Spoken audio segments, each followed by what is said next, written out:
After almost an hour of casting, wala pa rin nagpaparamdam. Pero di kami nawawala ng pag-asa dahil sa harapan lang mismo namin ay mayroon kang makikitang mga senyales na may mga isda talaga sa spot na to.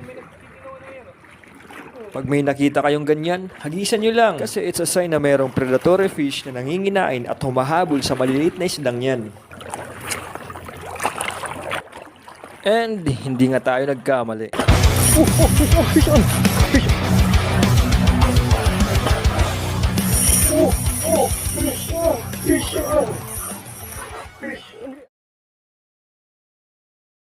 After almost an hour of casting, wala pa rin nagpaparamdam. Pero di kami nawawala ng pag-asa dahil sa harapan lang mismo namin ay mayroon kang makikitang mga senyales na may mga isda talaga sa spot na to.